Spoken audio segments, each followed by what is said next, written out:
अस्सलाम वालेकुम स्टूडेंट्स। इस सेशन में हम बीए का one night play the boy comes home very very important examination point of view से Punjab university and Sargodha university कई दफ़ा इस प्ले में से क्वेश्चन आ चुके हैं। इस प्ले का सबसे जो इम्पोर्टेंट क्वेश्चन है वो जनरेशन गैप है। बाकी भी इसके छोटे मोटे क्वेश्चन है वो हम डिस्कस करते हैं। सबसे पहले जो है इसकी जो स्टोरी लाइन है वो हम डिस्कस करते हैं। इसके characters Philip, uncle James, Emily, Mary है, हिजन्स, ये इसके कैरेक्टर्स हैं। इसके जो मेन कैरेक्टर्स हैं वो फिलिप है और अंकल जेम्स है। स्टोरी लाइन कुछ ऐसी है कि फिलिप जो है उसकी एज 23 इयर्स है। वो आर्मी में जॉब करता है एंड आर्मी ऑफिसर है। After serving 4 years in army he came back, वो घर वापस आया। और उसका जो गार्डियन है वो कौन है जी? अंकल जेम्स है। Uncle James is very strict person, he is a man of discipline. अब वो आर्मी से तंग आके बेचारा वापस आया जहां पे उसे सुबह सवेरे उठना पड़ता था और बाकी भी डिसिप्लिन को फॉलो करना पड़ता था। तो he is much tired of discipline and strictness of the army rules. अब वो रेस्ट करना चाहता है, थोड़ी आज़ादी चाहता है, ही वांट्स इंडिपेंडेंस। लेकिन अंकल जेम्स जो है वो फिर से उसको अपने अंडर रखना चाहते हैं। वही वाले जो रूल्स हैं, वो स्ट्रिक्टनेस जो है वो उसको फोर्स करता है, एंडोर्स कर रहा है कि you would have to follow the rules and regulations of the house if you want to remain in this house. और जो फिलिप है वो इन चीज़ों को अबाइड बाई नहीं करता है, इनकी पाबंदी नहीं करता। किस चीज़ की? स्ट्रिक्ट रूल्स और रेगुलेशन की। ये इसका वन लाइनर था। अब इसके जो मेन पॉइंट्स है स्टोरी के वो हम देखते हैं। Number 1, Philip wants to enjoy life. First point ये है कि Philip returns home after 4 years serving in army during second world war. Second world war 1914 से 1918 के दरमियान वो वापस आता है जब आफ्टर सेकेंड वर्ल्ड वॉर। तो Philip wants to enjoy life, he is tired of strict discipline routine of army, बड़ा तंग आ चुका है। Uncle James is very strict man of discipline, he keeps everything under his check. वो हर चीज को, जितने भी घर के सर्वेंट्स हैं, वाइफ है, वो एक उसने डिसिप्लिन कैम किया, बड़ा स्ट्रिक्ट बंदा है वो।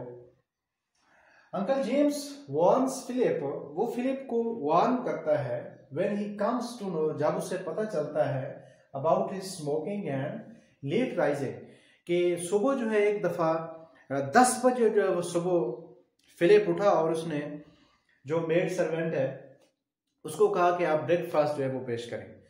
तो उन्होंने कहा कि ब्रेकफास्ट का जो टाइम है वो तो 8 AM इन द मॉर्निंग, तो अब तो नहीं हो सकता। लेकिन उसने अपनी सख्ती के साथ अपना एक स्ट्रिक्टनेस शो करते हुए ऑर्डर दिया कि नहीं, you would have to serve me my breakfast. वहां से बात बढ़ी और जब ये बात पता चलती है किसको? अंकल जेम्स को। और स्मोकिंग का भी उसे पता चलता है at late rising, Philip does not follow his instructions. वो उसको वार्न करता है पहले कि अगर आपने, if you have to stay in this house you will have to follow the orders and instructions of James. लेकिन क्या होता है कि uncle James warns him, Philip does not follows his instructions and demands the money of his father. क्योंकि उसकी as जो है वो 23 इयर्स है और अकॉर्डिंग टू रूल जो है वो 25 इयर्स का जब वो हो जाएगा तो वो मेच्योर हो जाएगा। तो फिर उसकी जो प्रॉपर्टी है, उसके जो मनी है, उसके फादर की जो प्रॉपर्टी है, वर्सा है, वो उसके जो है हैंड ओवर कर दिया जाए। तो वो क्या करता है, उसकी इंस्ट्रक्शन को, ऑर्डर्स को फॉलो नहीं करता है। Demands the money of his father, वो कहता है कि नहीं, मुझे आप दें जो मेरे वालिद साहब की रकम है।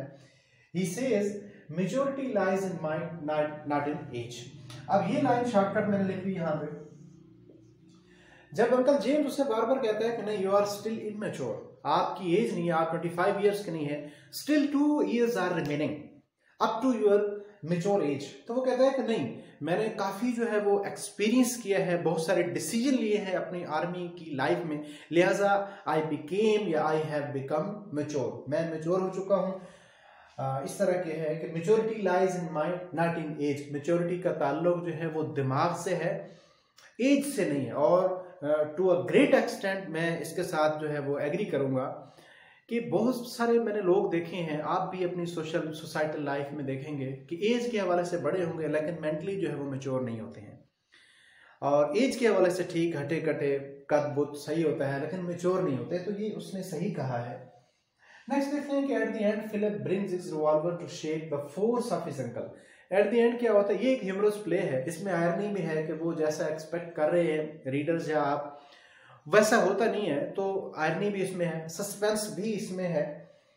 तो वो रिवॉल्वर लाता है और साथ एक बॉम्ब भी लाता है और उसको कहता है कि मैंने इतने लोग जो है इस बॉम्ब से और इस रिवॉल्वर से उड़ा के रख दिए, तो लिहाजा आपके साथ भी वैसा ही सलूक होगा। To shake the force of his uncle and his uncle gets terrified, और ही गेट्स अफ्रेड, डर जाता है उसका अंकल जो है। And he also dreamed a dream regarding Philip, और जब फिलिप से उसकी ये डिस्कशन और ये डिबेट और बहस हुई थी कि you will have to remain under check in this house, और जो फिलिप था उसने ये सारी बातें मानने से इनकार किया था, तो अब जो है वो जब उसको डराता है, रिवॉल्वर लेके आता है और एक बॉम्ब, और इसी दौरान जो है uncle James dreamed a dream, एक ख्वाब उसने देखा, और वही वाला सीन जो है उसने ख्वाब में देखा था जो उसकी डिबेट हो रही थी। अब देखें, वैसे अगर ड्रीम को डिफाइन किया जाए तो ख्वाब जो है वो, dream is not a thing which you see in sleep, जो आप स्लीप सोए में देखते हैं, सोए हुए देखते हैं, वो ख्वाब नहीं होता है, but dream is a thing which can't allow you to sleep, बल्कि ख्वाब एक ऐसी चीज है जो आपको सोने ना दे। और ह्यूमरसली हम ये कह सकते हैं कि अंकल जेम्स का जो ड्रीम था वो ऐसा ही था कि उसने उसको सोने ही नहीं दिया। कौन सा dream? He was afraid of his Neiphiu, वो उससे अफ्रेड था, डरा हुआ था। तो ये ड्रीम के हवाले से है, gets terrified and also dreamed a dream regarding Philip. इसके बाद so uncle James makes a compromise after the enforcement of force by Philip. इसके बाद जो है अंकल जेम जो है वो एक कॉम्प्रोमाइज डेवलप करते हैं, और वो जो जेम का बिजनेस कर रहा था उसमें उसको एडजस्ट कर देता है अकॉर्डिंग टू हिज विशेस। किसकी? फिलिप की। फिलिप को वहां पे वो उसी जेम के बिजनेस में एडजस्ट करता है, वो मैनेजर बन जाता है या कोई भी उसकी पोस्ट है, जो वर्कर्स को और लेबर को डील करना उनका वो इंचार्ज बन जाता है वहां पे। कौन? फिलिप। अब इसके इंपॉर्टेंट क्वेश्चंस हैं। सबसे इंपॉर्टेंट क्वेश्चन इस चैप्टर का, चाहे आपसे एग्जाम में पूछा जाए या ना पूछा जाए, दोनों सूरतों में, क्योंकि इसका थीम जो है, जो इसका मेजर थीम है, प्रोमिनेंट थीम जो इस चैप्टर का है वो है ही जनरेशन गैप। राइटर ने लिखा ही जनरेशन गैप पे है, तो आप कैसे इस जो ये इसका थीम है उसको कैसे आप नहीं लिखेंगे, डिस्कस कैसे नहीं करेंगे? क्वेश्चन है कि discuss generation gap in the context of the boy comes home. Boy comes home जो वन एट प्ले है, उसकी रोशनी में आपने जनरेशन गैप जो है उसको डिस्कस करना है। अब जनरेशन गैप क्या होता है कि generation gap is a difference between the feelings and thinking and ideas of young generation and old generation. अब थोड़ा सा हम इसको देख लेते हैं। जनरेशन गैप क्या है कि जो कोई भी दुनिया जो को मॉडर्न नहीं होती है, एक्चुअली वो प्रीवियस जो एज है, प्रीवियस जो पीरियड है उससे कंपेयर करेंगे तो नेक्स्ट वाला जो वो आपको मॉडर्न एडवांस नजर आएगा। अब जिस तरह जो एक पुराना दौर था उसमें ये था कि ये टेक्नोलॉजी जो है वो नहीं थी, जो रिस्पेक्ट है वो बहुत ज्यादा की जाती थी। इवन के जो एक बेटा है वो अपने से बड़ी एज का, अगर उसका दादा है या उसका फादर है, तो उसके जूते तक नहीं पहनता था आउट ऑफ रिस्पेक्ट जो है। लेकिन अब जो है वो चेंज हो गया। अब आप देखेंगे अगर टीचर जो है वो, पहले क्या होता था जी, क्लास में कहता था किसी स्टूडेंट को अगर कह दिया कि कान पकड़ो जी और डांट डपट कर दी तो वो चुप हो जाता था स्टूडेंट जो है। अब अगर ऐसा करेगा तो स्टूडेंट जो है वो आर्गू करेगा और हम कहेंगे कि ये बदतमीज हो गया है। हालांकि वो बदतमीज नहीं हुआ, वक्त के साथ साथ वक्त के तकाजे चेंज हो गए हैं। अगर हम इसी एक रट पे कायम रहें कि नहीं जी दौर जो है वो बहुत बुरा है, दौर को गलत नहीं कहना चाहिए, कॉम्प्रोमाइज करना चाहिए, एक सेंस ऑफ रिस्पेक्ट होता है ना, उसको डेवलप करना चाहिए, उसको समझना चाहिए। अगर हम बार बार ये कहते रहें कि दौर बहुत खराब हो गई, तो दौर खराब नहीं हुआ, हमें अपनी सोच जो है वो चेंज करनी होगी। अगर हम बिल्कुल जो है वो गट माइंडेड रहेंगे, जो हमारा दिमाग है उसी में हम, if we don't accept any change, कोई एडवांसमेंट्स नहीं आएगी, तो फिर इस दौर में रहना हमारे लिए मुश्किल हो जाएगा। तो इसलिए जनरेशन गैप अगर देखेंगे तो हर एक चीज में नजर आएगा आपको, क्योंकि सोच जो है वो डिफरेंस ऑफ अंडरस्टैंडिंग है, डिफरेंस ऑफ अंडरस्टैंडिंग लेवल है। आज के बच्चे जो है उनकी सोच देखें, कितनी टेक्नोलॉजी जो है एडवांस हो चुकी है। पहले जो है वो सारे लोग इकट्ठे बैठ के जो है वो खाना खाया करते थे जी, जितने भी वो भाई हैं, फिर उनके आगे वाइफ हैं, बच्चे हैं। अब देखें कि हर एक जो है वो सेपरेट है जी।